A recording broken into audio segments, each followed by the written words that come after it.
नमस्कार दोस्तों, कर्मसु की पौराणिक कथाओं में आपका स्वागत है। आज जो कथा मैं लेकर आई हूँ वो है राजा महाभिष को ब्रह्मा जी का शाप, राजा शांतनु के जन्म की कथा।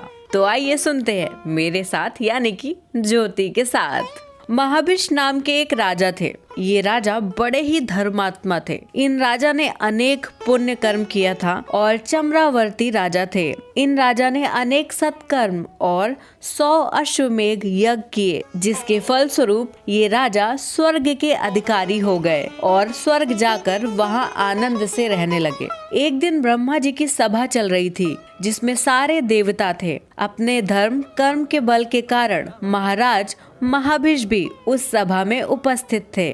उसी समय गंगा वहां आई।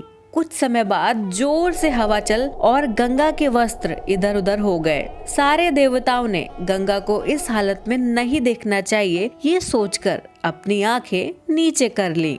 राजा महाभिष जो बड़े धर्मात्मा थे, उन्होंने आंखें नीचे नहीं की। वे गंगा जी को देख मोहित हो गए और गंगा जी की ओर ही देखने लगे। सभी देवताओं से और ब्रह्मा स्थित ऐसी सभा में देवी गंगा भी राजा महाभिष की ओर ही देख रही थी। ये दोनों काम मोहित हो गए थे, इसीलिए एक दूसरे की तरफ देखने से रोक नहीं सके।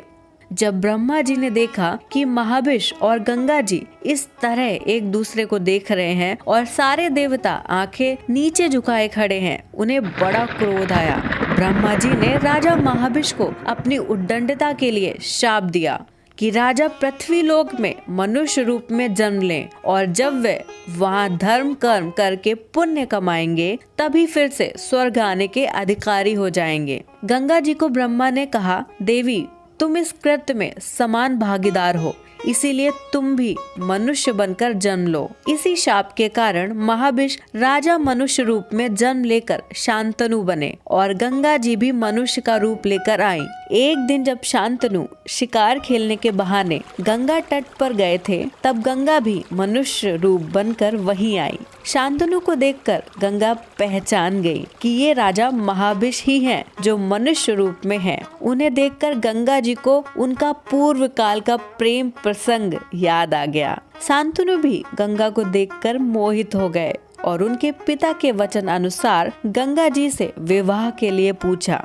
गंगा जी तुरंत ही मान गई। गंगा जी ने शांतनु के सामने शर्त रखी कि राजा तुम यदि मुझसे कोई सवाल पूछोगे या कभी मुझको मेरे कर्मों का कारण पूछोगे तो मैं तुम्हें छोड़ के चली जाऊंगी। राजा ने शर्तें मान ली और गंगा से विवाह कर लिया। राजा शांतनु के और गंगा जी के 7 पुत्र हुए, जिनको गंगा ने जन्म लेते ही पानी में डुबोकर मार दिया, जो शापित वसुगढ़ थे।